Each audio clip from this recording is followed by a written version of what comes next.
ઘણા લોકોના મુખ પર તપનું તેજ હોય, ઘણાના મુખમાં જપનું તેજ હોય, ઘણાના શરણાગતિનું શ્રદ્ધાનું તેજ હોય.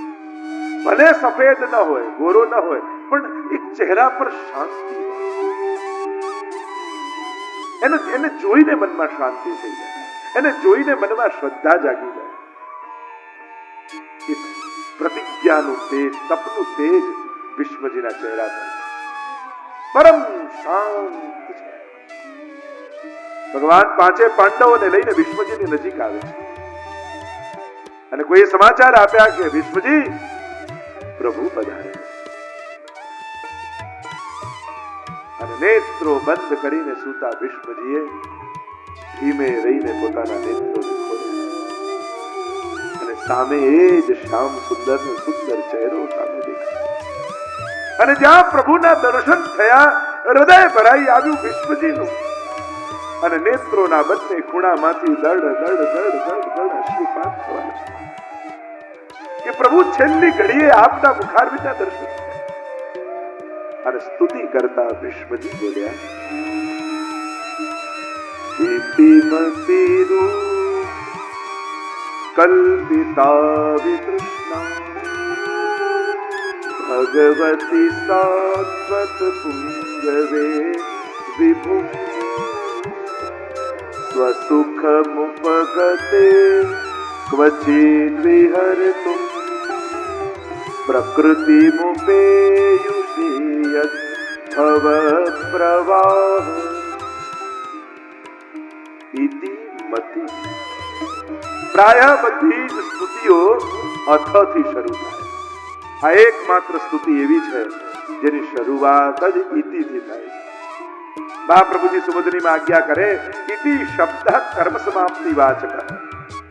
માનો પોતાના સમસ્ત કર્મોની ભીષ્મજીએ અહીંયા પ્રભુના ચરણોમાં ઇતિ કરી દીધી, સમાપ્તિ કરી દીધી. ઇતિ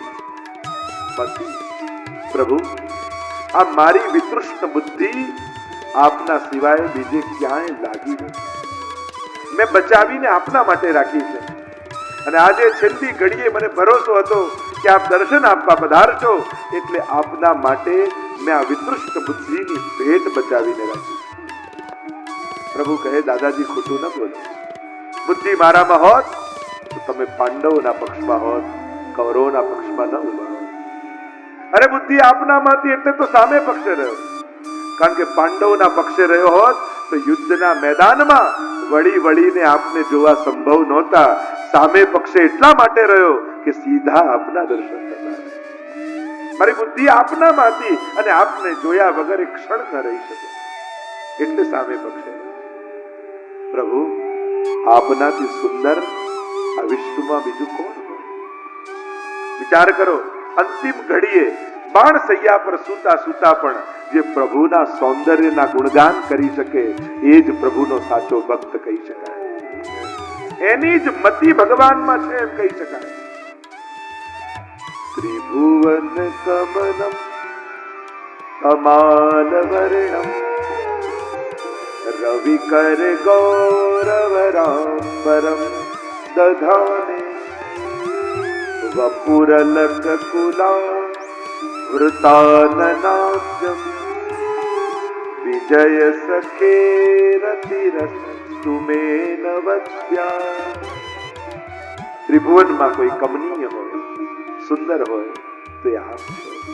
ત્રિભુવન કમનમ તમાલ વર્ણમ. તમાલ વૃક્ષની જેમ આપ પરોપકારી છે. मनरे तू वृक्षन को मचले, काटे ता पर क्रोध नहीं, सींचे ता नहीं स्नेह, और जाता पर पत्थर फेंके ताही को फल दे. સુરદાસજી નું પદ છે ને, વૈષ્ણવતા શીખવી હોય, ગામની બહાર ઘરની બહાર નીકળો ને વૈષ્ણવને ગોતો એ તો પછીની વાત, પણ ઘરના આંગણામાં એક ઝાડ વાવ્યું હોય ને એ તમને વૈષ્ણવતા શીખવાડે. સુરદાસજી કહે છે, જે જલ પાય એમાં કોઈ મોહ નથી, કાપે એના પર કોઈ ક્રોધ નથી, અને એને પર જે પથ્થર ફેંકે ને એને ફળ આપે. પ્રભુ, આપ પણ તમાલ વૃક્ષ જેવા છો. અમે પણ આપની ઉપર ઘણા પથ્થર ફેંક્યા, પણ આપે તો સદાય સામેથી કૃપાના ફળ જ અમને આપે. તમાલ વર્ણમ રવિ કર ગૌરવરાંબરમ દધાને સૂરજના કિરણો જેવું પીળું પીતાંબર આપે પહેર્યું. બાણ સૈયા પર સૂતા સૂતા પણ મુખારવિંદના, કેશના, વસ્ત્રના આના ગુણગાન કરી રહ્યા. વિચાર તો કર, આ ઈસી મતિ ભગવાનમાં છે એટલે લૌકિક દુઃખ પણ દુઃખ નથી લાગતું, શરીરનું દુઃખ પણ દુઃખ નથી લાગતું. એ તો પ્રભુના સૌંદર્યને માણી રહ્યા. આપે સૂર્યના કિરણો જેવું પીળું પીતાંબર પહેર્યું છે. ત્યાં વેણુ ગીતમાં બરહા પીડમ નટવર વપુ કર્ણયો કર્ણિકારમ બિભ્રત્વાસ કનક કપીશમ, સોના જેવું પીળું માયારૂપ છે, ઢાંકવાનું છે શ્રીઅંગ. અને અહીંયા તો દર્શન આપવાના છે. અને અંધારું હોય, સૂરજના કિરણો નીકળે, ન દેખાતી વસ્તુ પણ દેખાવા લાગે. એટલે પ્રભુ સૂરજના કિરણો જેવું પીળું પીતાંબર પહેરીને આવે. રવિકર ગૌરવ રામબરમ દદાને વપુરલક કુલાવૃતાનનાબ્જમ. એ વાંકડિયા કેશની લટો મુખ પર એવું આપનું મુખારવિંદ. એવા હે પ્રભુ, વિજય સખે વિજયના સખા રતિરસ્તુ મે નવદ્યા. આપના ચરણોમાં મારી રતિ થાય. વિશ્વજી યાદ કરે છે કે પ્રભુ આપ કેવા કૃપાળુ. એક શ્લોક જુઓ. વિશ્વજી 11 શ્લોકમાં અદ્ભુત સ્તુતિ કરી, અદ્ભુત ગુણગાન કર્યા. પ્રભુ આપે જ્યારે પ્રતિજ્ઞા લીધી, દુર્યોધન અને આવ્યા આપની પાસે મદદ માંગવા માટે, ત્યારે કહ્યું કે હું યુદ્ધમાં રહીશ પણ હથિયાર હાથમાં નહીં.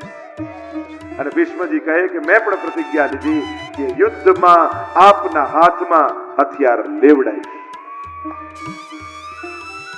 સામે પક્ષે કૌરવો, આ પક્ષે પાંડવો. ભગવાન સારથી બનીને ઉભા છે અને એક પછી એક બાણ છોડવામાં આવે. પ્રભુની ચામડીઓ વિધાય છે, કવચો વિધાય છે, વસ્ત્રો ફાટે છે. યાદ કરે છે ભીષ્મજી, યુધિતુર ગરજો વિધુમ્ર વિશ્વ ચલુલિત શ્રમ વાર્યલંકૃતાસ્ય. શ્રમવારી મસ્તક ઉપર છે, ઘોડાની ખુરરજથી આખું શ્રીઅંગ મંડિત છે. અને રથને આમથી તેમ દોડાવી રહ્યા છો આપ. અને મારી નજર આપની તરફ છે. આપ કેવા સુંદર લાગો છો. અને ભીષ્મજી વિચાર કરે, એક પછી એક બાણ છોડ્યા. પ્રભુ શાંત. ભીષ્મજીને થયું કે બાણ બરાબર વાગતા નથી. એટલે હવે બાણ લીધું ને અર્જુન તરફ છોડ્યું. અર્જુનના હાથમાંથી ગાંડીવ પડ્યું. બીજું બાણ છોડ્યું રથના પૈડા તરફ. પૈડું તૂટ્યું ને રથ પડ્યો. પડેલા અર્જુનને જોયો અને પ્રભુનો પિત્તો ગયો. આ ભક્તની દશા. તૂટેલા પૈડાના રથનું પૈડું આંગળીમાં લીધું અને સુદર્શનનું આહવાન કરી પરમાત્મા ભીષ્મજીને મારવા દો. અને લખ્યું છે, હરિ રીવ હંતુ નિભમ ગતોત્તરીય. એક સિંહ હાથીને મારવા દોડે એમ આપ મને મારવા દોડે. સ્વનિગમ મપહાય મત પ્રતિજ્ઞા. પ્રભુ મારી પ્રતિજ્ઞાને રાખવા માટે આપે આપની પ્રતિજ્ઞા છોડી દીધી. એવા આપ કૃપાળુ. ભક્તને મોટો કરવા માટે આપ નાના બનવા તૈયાર થઈ જાઓ. જો ને બલિરાજા પાસે ગયા, કેવા નાના થઈને ગયા. ભક્તને મોટો કરો. આપ અમારા વચનોને રાખવા માટે પોતાના વચન છોડી દો. આપ ભક્તની લાજ રાખો.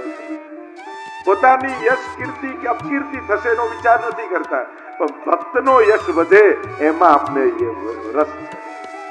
અને મને મારવા માટે આપ દોડ્યા અને ગતોત્તરીય, આપનું ઉત્તરીય પડી ગયું. અનેક અર્થો કર્યા. મારવા દોડ્યા તો માર્યા કેમ નહીં? એક અર્થ એમ કર્યો કે મારવા દોડ્યા. મહાપ્રભુની સુબોધનીમાં સમજાવે કે પ્રભુ કાલનું રૂપ ધારણ કર્યું અને કાલ બ્રાહ્મણ છે. કાલ બનીને ગ્રાસ કરવા માટે ગયા તો ખરા ભીષ્મજી, પણ ઉત્તરીય પડી ગયું. અને શાસ્ત્ર એમ કહે છે ઉત્તરીય પહેર્યા વગર બ્રાહ્મણે ભોજન ન કરે, અને એટલા માટે ગ્રાસ ન કર્યો. એક અર્થ એમ કર્યો કે એ સમયે ભીષ્મજીના મનમાં મદ આવ્યો. જો પ્રભુનું વચન છોડાવ્યું અને હું જીત્યો અને ભગવાન હાર્યા. પ્રભુને થયું કે જો હમણાં મારીશ અને મનમાં મદ હશે ને તો મારા ભક્તની અધોગતિ થશે, અને મારા ભક્તની અધોગતિ હું ન થવા દઉં. એટલે ભીષ્મજીને માર્યા. અનેક અર્થો કર્યા. અને આ ભીષ્મજીની ભક્તિની ઊંચાઈ જુઓ. નૈષ્ઠિક બ્રહ્મચારી એવા ભીષ્મજી સ્ત્રીનો સ્વપ્નમાં પણ વિચાર નહીં કરું એવી પ્રતિજ્ઞા લેનારા ભીષ્મજી પોતાના જીવનની અંતિમ ક્ષણોમાં ગોપીઓને યાદ કરે, રાસલીલાનું સ્મરણ કરે. રાસલીલા એ પરમ પવિત્ર લીલા છે. એનું સૌથી મોટું કોઈ પ્રમાણ તે ભીષ્મ સ્તુતિ છે. જેણે કલ્પનામાં સ્વપ્નમાં પણ સ્ત્રીનો વિચાર નથી કર્યો એ અંતિમ ઘડીમાં ગોપીઓને યાદ કરે, રાસલીલાને યાદ કરે. લલિત ગતિ વિલાસ વલ્ગુહાસ પ્રણય નિરીક્ષણ કલ્પિતો रुमाना. भीष्म जी याद करने लगे. रात में जब प्रभु अंतर ध्यान हो गए और गोपियां चारों ओर प्रभु को ढूंढने लगी, कहां गए हमारे प्रभु? कृष्ण कृष्ण कृष्ण करती हुई स्वयं को कृष्ण मानने लगी.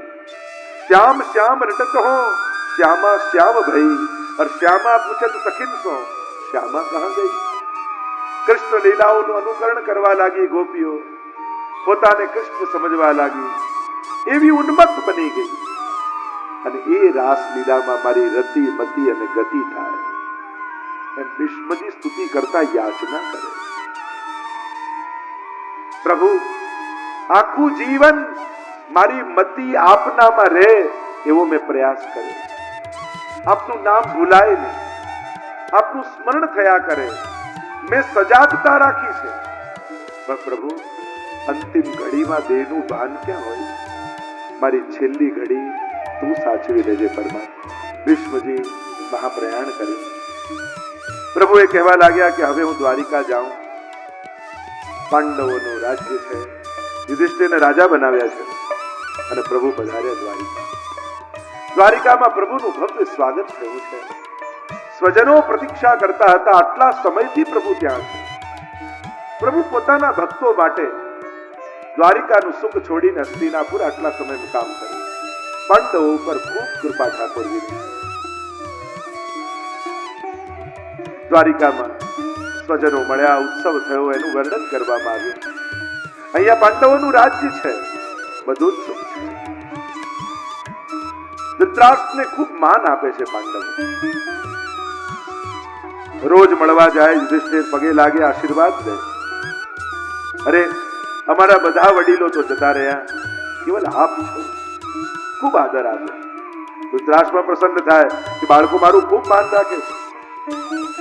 વિદુરજીને થયું આંખોથી અંધ છે ને સમજ પણ બંધ થઈ ગઈ છે.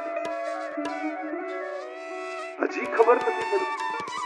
જે પાંડવોને મારવા તત્પર થયા હતા એ પાંડવોના ટુકડા ખાઈને જીવી રહ્યા છે. કઠોર વચન નહીં કહું તો આંખ નહીં ખુલે. આમ વિચાર કરીને વિદુરજી આવ્યા ધૃતરાષ્ટ્ર પાસે ને કહેવા લાગ્યા, કોઈના ઓટલા પર બેઠેલું શ્વાન એના ટુકડા ખાઈને જીવતું હોય એમ તમે પાંડવોના ટુકડા ખાઈને જીવો. આઘાત લાગ્યો. વિદુરજીએ કઠોર શબ્દોમાં સમજાવ્યું, હવે તો મોહ છોડો. ધૃતરાષ્ટ્ર અને ગાંધારી ગયા વનમાં. ઉદ્ધાર થયો. બીજા દિવસે સવારે યુધિષ્ઠિર પોતાના નિયમ પ્રમાણે ચરણ વંદના કરવા માટે આવ્યા અને ઘરમાં કોઈ ન દેખાય. આઘાત લાગ્યો. અરે એક વડીલ બચ્યા હતા, એ પણ અમને છોડીને જતા રહ્યા. મનમાં ખેદ થયો. અર્જુન કહેવા આવ્યો યુધિષ્ઠિરને, મોટા ભાઈ મારું મન લાગતું નથી. બધું જ સુખ મળ્યું પણ પ્રભુ જતા રહ્યા તે સુખ શું કામ? મારું મન લાગતું નથી. આપ મને આજ્ઞા આપો તો દ્વારિકા જઈને આવો, પ્રભુને મળીને આવો. યુધિષ્ઠિરે કહ્યું, ઠીક છે, જલ્દી આવજો. અર્જુન તો ગયા છે દ્વારિકા પ્રભુ પાસે. ઘણો સમય વીત્યો છે. સમય વીત્યો. અહીંયા યુધિષ્ઠિર રોજ પ્રતીક્ષા કરે છે. એક વાર અગાસી પર ઉભા ઉભા પ્રતીક્ષા કરતા હતા. આટલો સમય થયો ને હજી અર્જુન આવ્યો નથી અને સામેથી ગડગડ ગડગડ ગડગડ કરતો રથ આવતો દેખાય. ધૂળની ડમરી ઉડી રહી છે. રથ અર્જુનનો દેખાય, ધ્વજા અર્જુનની છે, પણ અંદર બેસેલો વ્યક્તિ અર્જુન જેવો લાગતો નથી. મનમાં આશ્ચર્ય થયું. અરે આ છે તો અર્જુનનો રથ, પણ અંદર બેસેલો વ્યક્તિ અર્જુન નથી લાગતો. દોડતા યુધિષ્ઠિર ગયા, રથ પરથી નીચે અર્જુન ઉતર્યા, પોક મૂકીને રડતા રડતા ચરણોમાં પડી ગયા. અરે અર્જુન, તારું તેજ ક્યાં ગયું?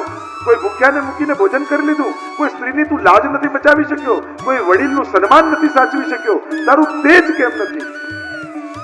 અને રડતા રડતા અર્જુને કહ્યું, મોટા ભાઈ, અર્જુનનું તેજ તો ભગવાન કૃષ્ણ હતા, અને યાદવા સ્થળી થઈ છે, અને ભગવાન આપણને બધાને છોડીને સ્વધામ પધારી ગયા. અને જ્યારે આ સમાચાર સાંભળ્યા, કુંતાજી પોક મૂકીને રડી પડ્યા. રડતા રડતા પ્રાણોના ત્યાગ કરી દીધા. પાંડવોનું મન વ્યાકુલ થયું. અરે પ્રભુ જતા રહ્યા, હવે સુખ ભોગવીને શું કરીશું? પ્રભુની કૃપાથી તો સુખ હતું, હવે એ નથી તો સુખ શું કામ? જીવનમાં બધું જ મળે, પણ ઘરે ઠાકોરજી ના હોય. એટલે હું તો ઘણી વાર કહું, વડીલોના ઠાકોરજી હોય ને, એને ઘરથી કાઢતા નહીં. ભલે એમના જેવી સેવા ન કરી શકો, થોડી કરો, પણ ઘરમાં જ રાખો. પ્રભુ છે તો બધું સુખ, પણ જો એ ગયા તો કયા મંગલની, કયા સુખની આકાંક્ષા અને કલ્પના કરશો? આપણા ઘરમાં વડીલોથી બિરાજતા ઠાકોરજી આપણા ઘરમાંથી જવા ન જોઈએ. હું તો યુવાનોને કહીશ, વહુઓ દીકરા દીકરીઓને કહીશ, તમારા બા બાપુજી વડીલોએ જે ઠાકોરજીની સેવા કરીને આજે ભાગવતજીની આગળ તમે બેઠા છો, અને અહીંયા મનોમન સંકલ્પ કરજો કે અમારા વડીલોના ઠાકોરજી વડીલોના ગયા પછી ઘરમાંથી જવા નહીં દઈએ, અમારા ઘરમાં જ રાખીશું, અમે સેવા કરીશું. ભલે એમના જેટલી ન થાય, ભલે થોડી કરીએ, પણ અમારા ઠાકોરજી કોઈ ગ્વાલ મંડળીમાં તો નહીં પધરાવી. સંકલ્પ કરો ભાગવતજી આગળ, અને આમાંથી બેસેલામાંથી કોઈ એક પણ સંકલ્પ કરશે ને, તો હું માનીશ કે મારી કથા કરવી આજે સફળ થઈ ગઈ. આપણો વૈભવ વૈષ્ણવના ઘરનો એ ઘરમાં બિરાજતા ઠાકોરજી છે, અને એટલા માટે એ વૈભવ ગુમાવતા નહીં. કારણ કે ધર્મ હિતે પાયો યહ ધન, નીકે રાખ યશોદા મૈયા, નારાયણ બ્રજાયો, और જા ધન તે ગોકુલ સુખ લૈયત, સગરે કાજ સવારે. એ જે સુખ જેનાથી મળી રહ્યું છે એ આપણા ઠાકોરજી છે. આપણે ત્યાં તો ત્રણેય અવસ્થામાં પ્રભુને જાણવાનું કરો, અને પ્રથમ સ્કંદમાં ત્રણેય ઘટનાઓ છે.